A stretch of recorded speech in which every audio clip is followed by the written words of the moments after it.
तो आज हम एक बहुत ही गहरे विषय पर बात करने वाले हैं। गरुड़ पुराण के हिसाब से मृत्यु के बाद आत्मा की यात्रा आखिर कैसी होती है। चलिए इसी रहस्य को समझने की कोशिश करते हैं। तो यही वो सवाल है जो आज के हमारे इस पूरे विश्लेषण का आधार है कि आखिर मृत्यु के 13 दिन बाद होता क्या है। देखते हैं ये प्राचीन ग्रंथ क्या कहता है।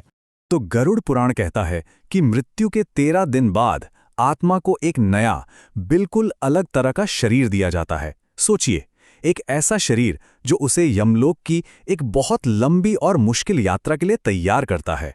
और इस सफर पर उसे ले जाने वाले होते हैं मृत्यु के देवता, यम के दूत। अब देखिए, सबसे दिलचस्प बात यह है कि ये जो यात्रा है, इसका रास्ता सबके लिए एक जैसा नहीं होता। ये पूरी तरह से किसी के कर्मों पर निर्भर करता है। मतलब दो बिल्कुल अलग रास्ते हैं। एक जो पुण्य आत्माओं के लिए है, वो आरामदायक और आसान है, और दूसरा वो रास्ता है जो पापियों के लिए है, कांटों और आग से भरा। और इस यात्रा की मुश्किल का अंदाजा लगाना है तो इस बात पर गौर कीजिए।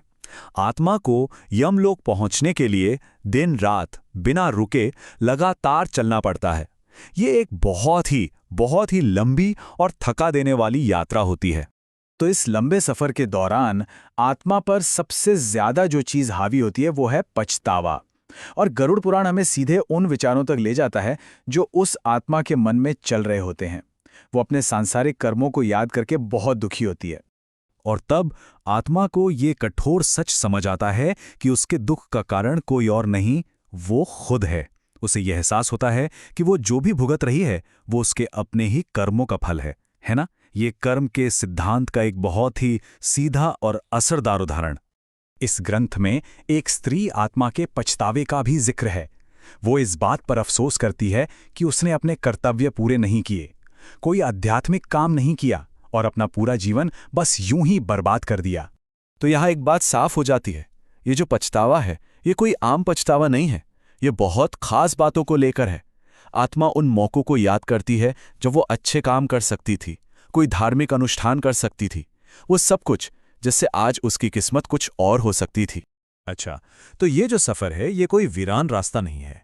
गरुड़ पुराण तो बाकायदा इस रास्ते का एक पूरा नक्शा देता है, और इस नक्शे में आते हैं 16 शहर जिनसे आत्मा को एक एक करके गुजरना होता है। चलिए देखते हैं ये कौन से शहर हैं।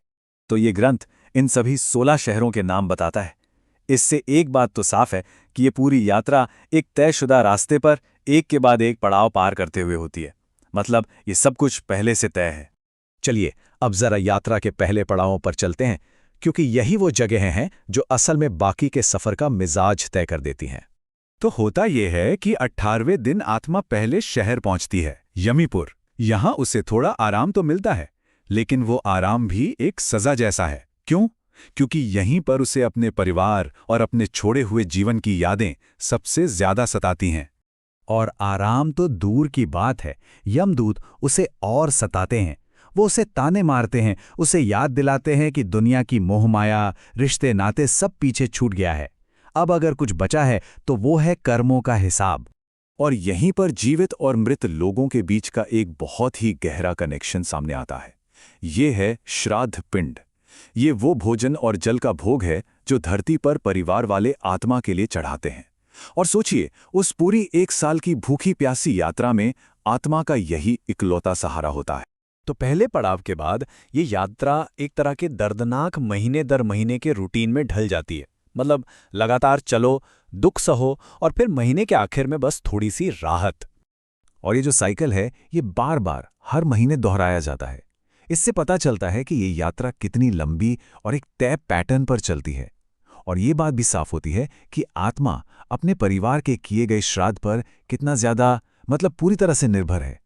तो बस ये यात्रा ऐसे ही शहर दर शहर आगे बढ़ती रहती है। हर नए शहर में एक नई तरह की तकलीफ, एक नई तरह का दर्द आत्मा का इंतजार कर रहा होता है।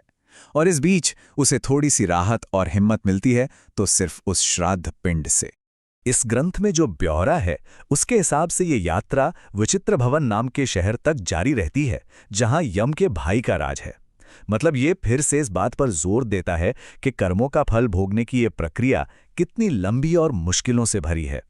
तो गरुड़ पुराण का ये पूरा विवरण जो हर कदम पर कर्म और उसके फल की बात करता है, ये आखिर में हमें एक बहुत ही गहरे सवाल के साथ छोड़ जाता है। अगर किसी के कर्मों का नतीजा इतनी लंबी और कठिन यात्रा है, तो फिर इस मानव जीवन का असली मूल्य क्या है? सोचने वाली बात है ना।